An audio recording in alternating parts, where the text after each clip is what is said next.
Chances are that you've already heard about WordPress Playground.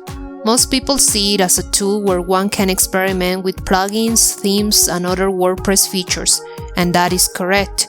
But it can also be a good feature to embed in your website or blog posts.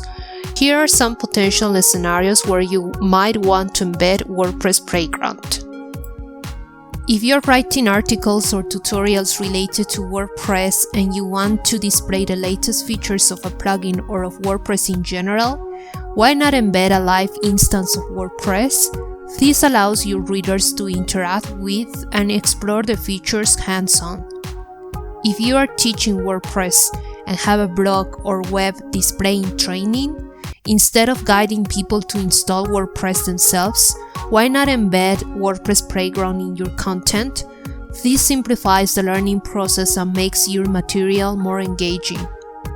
If you are using WordPress as an intranet tool for your business or organization, you probably need to provide onboarding training.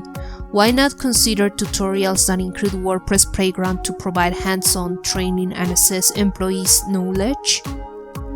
These are only 3 scenarios of how embedding WordPress Playground can be beneficial, but there are more out there. Embedding is simple, and I'm here to explain it as easily as possible. Embedding WordPress Playground with code. Using iframes is one of the easiest ways to do it. Check this code.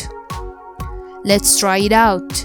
In the blog editor, search for the HTML block, type the frame. To the result, you have to click Preview in the HTML block. The first time it will take some time to load as it installs the WordPress instance. Notice that this is a very simple code. At the beginning of the iframe, there are some width and height specifications.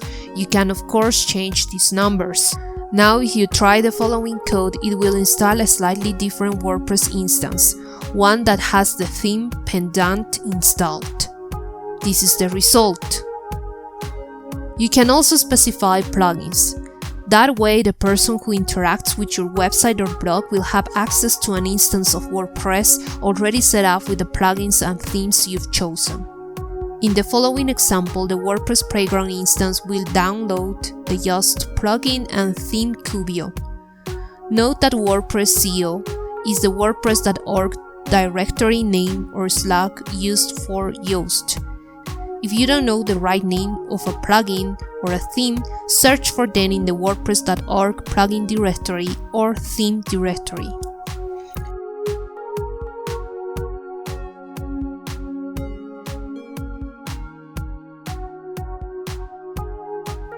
Embedding WordPress Playground with a plugin.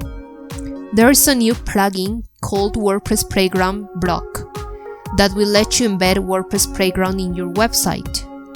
Once you install this free plugin, you only need to search for this block in the block editor, as seen here. You can see the result here. You will find many useful options inside this plugin, such as the ability to see the code editor, define a landing page to redirect to, create new pages and posts, and some debug options.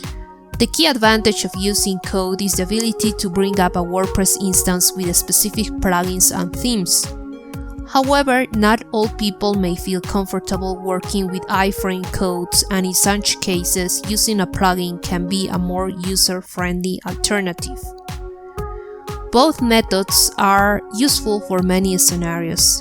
Embedding WordPress Playground instances will help you not only illustrate what you have on your website, tutorial, or training material, but also make the experience more interactive and engaging for the reader.